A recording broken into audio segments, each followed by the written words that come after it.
Looking Ahead, A Non-Muslim Harari Identity and the Future of the Harari People by Harari Freethinkers. Life can only be understood by looking backward, but it must be lived looking forward. Soren Kierkegaard. Making Sense of the Past. Before looking towards the future, one must understand what led to this point in time. Harari Muslims could easily dismiss their ancestral, pre-Islamic way of life as subordinate and ignorant to the superior and true ways of Islam. However, in reality, many pre-Islamic practices never truly disappeared. Remnants of them still exist in Harari culture but were transformed to become acceptable within the established framework of Islam. In summary, there are many reasons that led to the Islamization of the Harari people. The conversion to Islam happened first through introduction by Sufi sheikhs.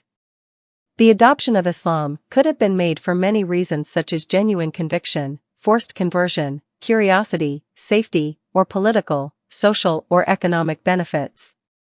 In the 16th century, adherence to Islam became more strongly enforced with the establishment of the city of Harrar. There are many factors that can reinforce the legitimacy of a religion in the minds of human beings. One important factor is one's environment. Parents, friends, country, and community. The spread and longevity of Islam as the religion of the Harari people can be largely explained by these geographical and social factors. Essentially, people trust those who they are close to. Most children grow up believing in the religion of their parents or community because they trust that they are telling the truth. This is why most Muslims have Muslim parents, most Christians have Christian parents, and most non-religious people have parents who are not religious. Censorship and freedom of expression. When you tear out a man's tongue, you are not proving him a liar, you're only telling the world that you fear what he might say. George R.R. Martin, A Clash of Kings. Ethiopia has a long religious history shaped by centuries of pagan beliefs, Christianity, Judaism, and Islam. It is estimated that 97% of the Ethiopian population practice either Christianity or Islam. The history of non-religious Ethiopians is not well documented. However, around the world, across time, along believers of different faiths, non-believers have always existed. Ethiopia and Harrar, specifically, is no exception to this. Presently, Ethiopian freethinkers can be found in various online spaces.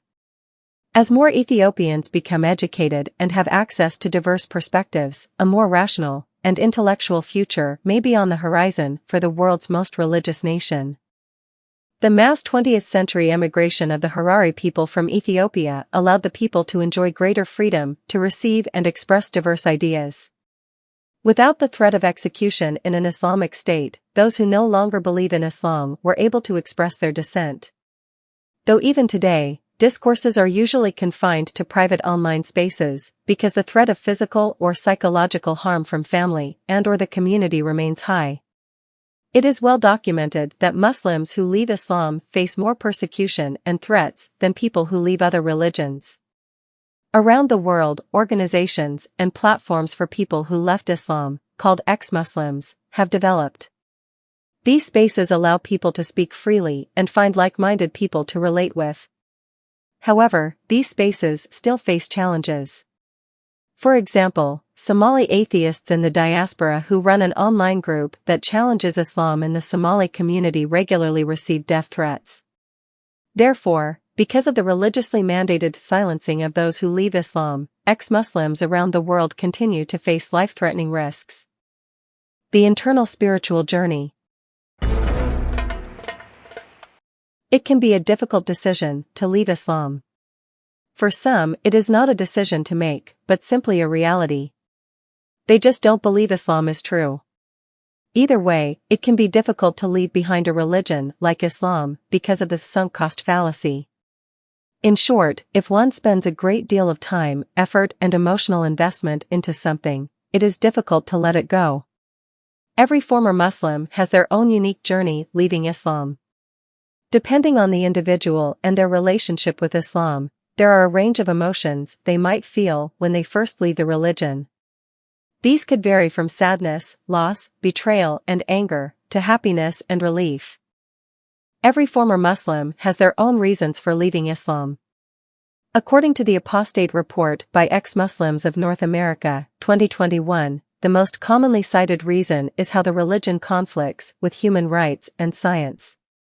Similarly, the Yaqeen Institute also reports that many Muslims have a crisis of faith or even leave Islam when they hear about human rights violations such as the atrocities committed by extremist groups. The internal journey out of Islam is often a long one. According to the Apostate Report, nearly 2 out of 3 former Muslims questioned Islam for years before finally leaving. Unlearning and Relearning. Unlearning is the process of taking one's thoughts and behaviors, examining where they come from, questioning their impact, and then developing a new understanding. When one has left Islam, they come to the realization that they were taught untrue concepts and harmful ways of thinking and behaving. For example, if Islam isn't true, then there are no invisible jinns and there are no angels recording one's every action. There are many harmful effects of Islam and Harari culture. Harmful ways of thinking promoted by Islam include the inferiority of women, the sexual objectification of women, an obsession with sex, a preoccupation with death, homophobia, and the vilification or hatred of non-Muslims such as Jews, polytheists, and atheists. Harmful behaviors include violence to discipline one's wife or children and constantly acting on the opinions of others instead of thinking critically for oneself. The first step towards undoing the harmful effects of Islam and culture is to recognize them. One might immediately feel ashamed for one's past thoughts or actions. However, it is a part of life to always be growing and learning. The next step is to relearn the truth or healthier ways of thinking and behaving. This can be a daunting journey because Islam controls every part of one's life. Islam provided a false instruction manual to live by, so now one has to rely completely on their own reasoning and preferences. This process can be long because one has to look internally to learn about oneself. One may realize that they have difficulties with everyday activities like making decisions or socializing with certain people. A solution could be to develop new skills such as critical thinking and social skills. Some could have difficulties with having preferences because they do not know what they want or like without Islam's directive. A solution could be to gain new experiences and pay attention to how one feels. Some may realize they have a negative attitude towards people discriminated by Islam like the queer, homophobic, or Jews, anti-Semitic. A solution could be to have conversations with such people and allow oneself to form their own opinions of them. When former Muslims believed, they were gaslit by Islamic scripture when they had doubts. The scripture blames the believer for failing to see the truth in Islam. To remain in the religion, one must betray one's own intellect and agree that Islamic scripture is flawless when it is not.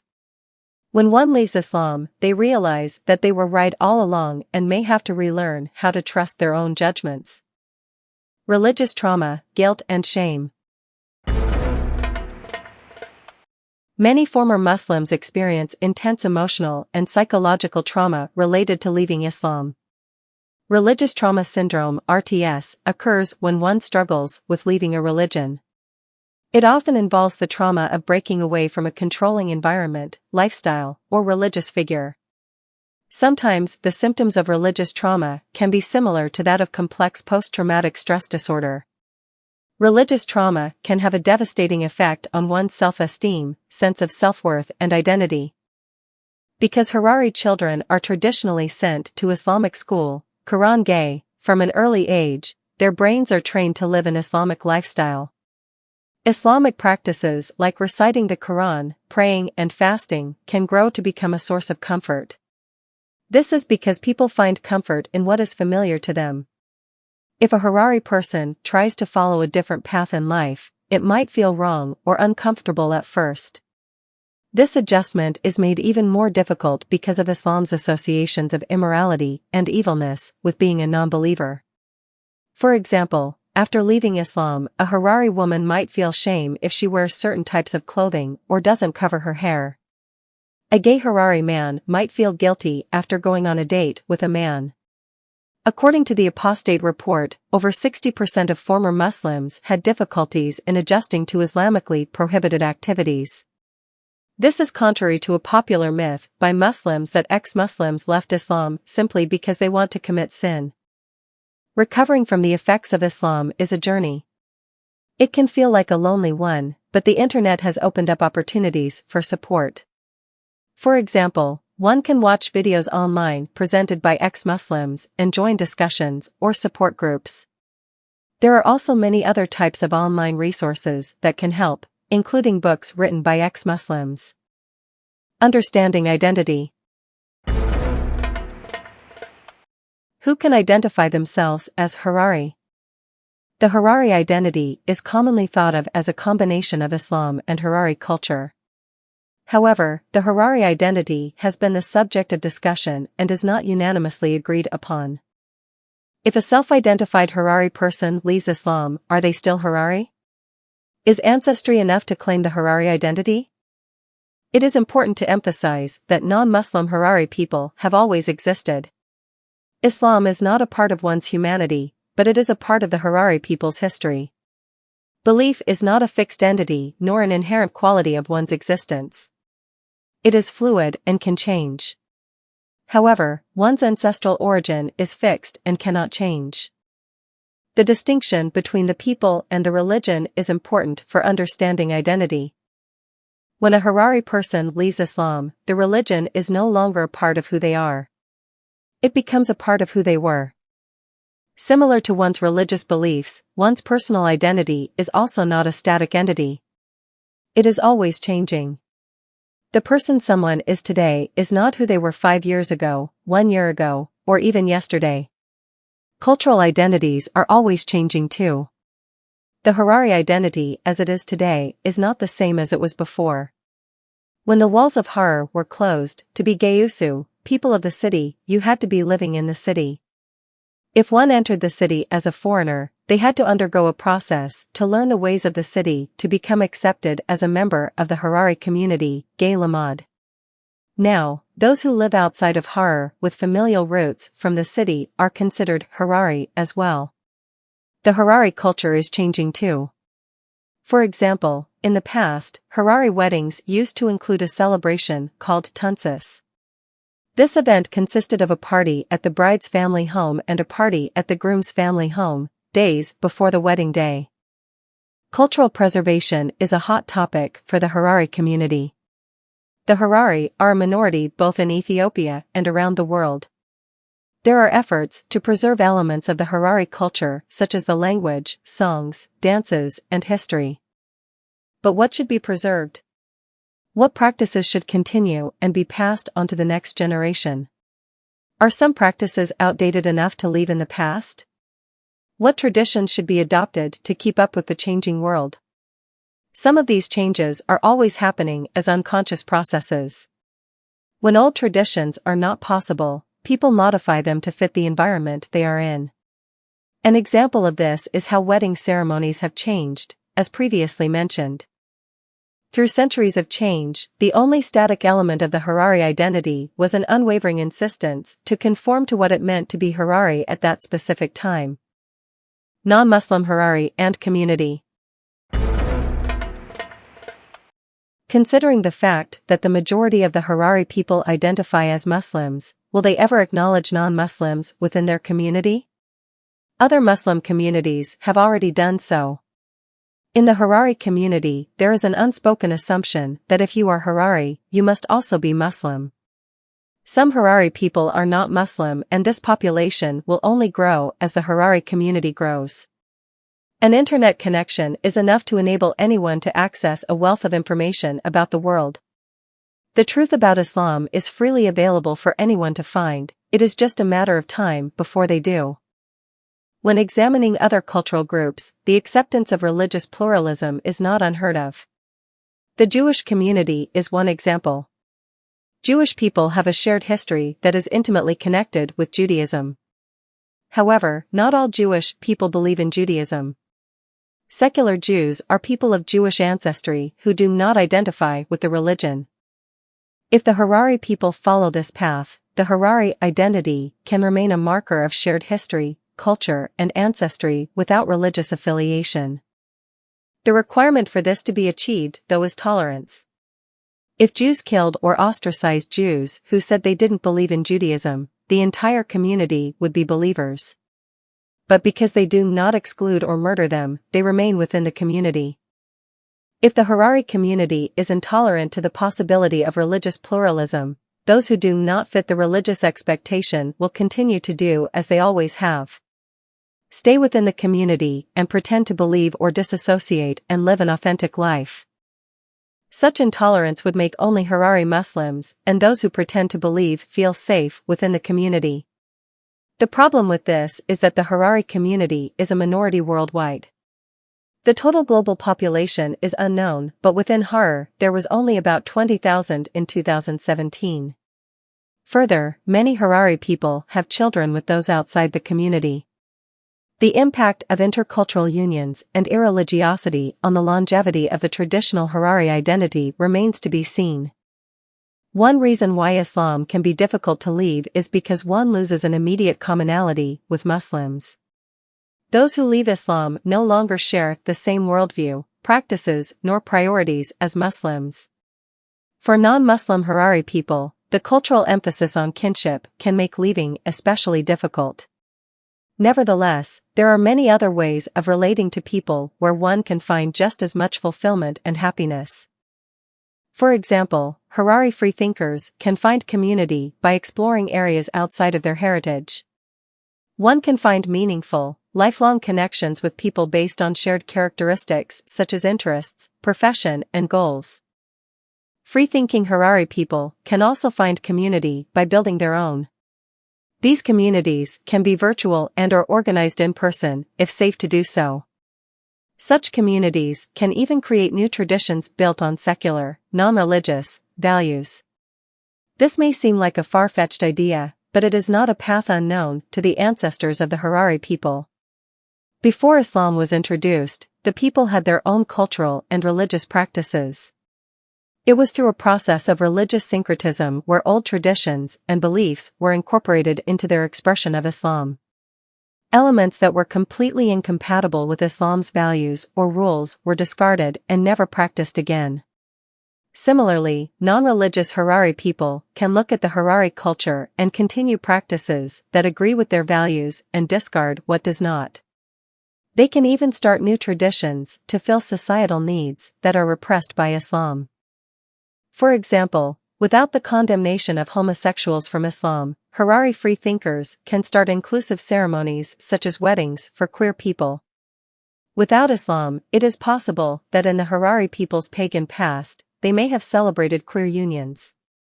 These celebrations can include new, non-religious wedding songs. Through a conscious process of reimagining Harari culture, the freethinking population can carry on traditions and still gain the benefits of community. The question of public versus private apostasy. Should one tell their family or friends that they no longer believe in Islam? The choice is a difficult one to make. In the Harari community, many people are very religious and would see apostasy as a threat to the future of the community. Ultimately, the choice to come out as an ex-Muslim is up to the individual person. There are both risks and benefits to both publicly and privately leaving Islam that one must consider. One important factor to take into consideration is the country one lives in. In a country ruled by Sharia law, to announce one does not believe in Islam can be deadly. There are currently 13 countries where being an apostate is punishable by death. However, even in non-Muslim countries, upon hearing one has left Islam, the reaction from family and friends can vary widely from indifference, an appeal to return to Islam, ostracization, to even agreement. Some former Muslims have been kicked out of their homes or had to flee an abusive situation. The tendency of Muslims to disown or disassociate from friends or family who come out as ex-Muslim is directly from the Quran itself. O you who have believed, do not take your fathers or your brothers as allies if they have preferred disbelief over belief. And whoever does so among you, then it is those who are the wrongdoers. Similarly, Islamic scholars such as Sheikh Asim al-Hakim also recommends discommunication from loved ones who leave Islam. This Islamic command has led to many broken families and lost relationships. It is tragic how in Islam, the love one has for another Muslim is not unconditional. Love is conditional on belief in Islam. Islam must be the most important part of a Muslim's life, above everything and everyone. Without belief in Islam, Muslims cannot love. The cruel abandonment of loved ones, because they left Islam, can have a devastating effect on the mental health of both ex-Muslims and their Muslim families. Parents have abandoned children, children have abandoned parents, and spouses have ended their relationships. To prevent losing the love of one's family and friends, many ex-Muslims keep their apostasy a secret from the most important people in their lives. Another fact to take into consideration is if the non-believer is married to a Muslim. In this case, Islamically, their marriage is automatically annulled. This is because Muslims are not allowed to marry disbelievers. However, despite this Islamic ruling, there are couples who decide to stay together after one spouse no longer believes. An example is the Somali couple Shania and Shino who stayed together after Shania converted to Christianity. In Harari culture, the act of shunning is discouraged.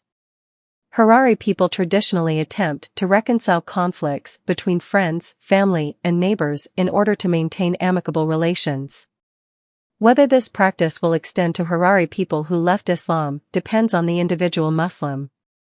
A benefit to telling others one has left Islam is authenticity. If those around one knows about their lack of belief, one can live true to themselves all the time. Another benefit is how if more ex-Muslims are public about their beliefs, it will normalize leaving the faith. Regardless of whether one is publicly a non-believer or not, relationships between Muslim family and friends can sometimes be difficult and awkward. Thriving after Islam. There are many risks, difficulties, and consequences that occur when one leaves Islam.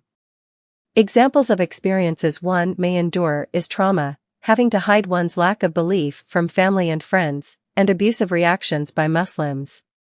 Despite all this, on a personal level, many of those who leave Islam feel happier and live more authentic, meaningful, and freer lives. According to a 2017 survey by Pew Research Center, 55% of ex-Muslims no longer identify with any religion. These individuals could identify as atheists, agnostics, or freethinkers generally.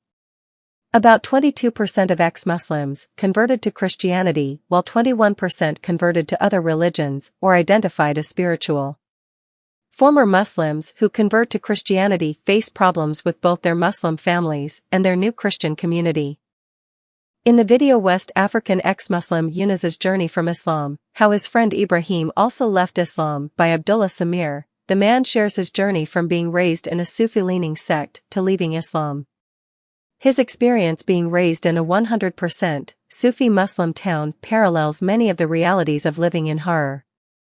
The emphasis of attending Quran school from childhood, high unemployment rates, and common reliance of relatives abroad for financial assistance. His success in life and continued friendship with his best friend is a truly uplifting and inspirational story. What's next for a Harari freethinker? A life without Islam opens up a world of possibilities. An ex-Muslim's mind is no longer limited by what is halal and haram. They are no longer ruled by dogma, superstition, and fear. They are free to live life as they choose. With this being said, leaving Islam does not mean one must adopt haram, forbidden practices, and completely change one's lifestyle. Without Islam, ex-Muslims can make choices based on what they want to do and what they think is right. They can choose to live as conservatively or as liberally as they wish. Every choice an ex-Muslim makes is theirs. Harari ex-Muslims did not get a chance to choose their Harari heritage, but they can choose how to live their life. Their identity is not who their ancestors were. They choose their identity, and this is dynamic. One's identity is always changing because people are always learning and growing. From the very beginning, Harari children are often told who they are. You are Harari and you are a Muslim. They were told this before they knew what the Harari culture is and what Islam is. They then grew up and learned a version of the Harari culture and Islam. They were taught that their purpose in life is to be the slave of Allah and to obey Him. As adults, the Harari are able to think more critically. They may have had experiences where they realized they sometimes did not agree with Harari culture or Islam. In those moments where a Muslim is uncomfortable with Islam is where they find their true self. Culture, religion, and one's personal identity are three separate concepts. This is an important distinction. When one realizes this, they can see that only they have control over who they are. One is not obligated to follow any cultural tradition or religion. And most importantly, people cannot be told who they are. People become who they are by experiencing life. Collectively, Kitab al-Nur has demonstrated how throughout the history of the Harari people, slavery, war, and Islam were critical. The Harari people lived through physical and mental restraints that limited their potential to truly live. In the 21st century, Harari Freethinkers can enjoy a peaceful existence without the threat of both literal and mental slavery. From this perspective, one can see how fortunate a Harari Freethinker is to be alive today. While Harari Freethinkers are currently traveling through uncharted waters, they can and do live happy and fulfilling lives without Islam. If they use their own experiences, intuition, and reasoning to guide them, anything is possible. The light to see through the darkness is within them. And it was always there. We have two lives, and the second begins when we realize we only have one. Confucius.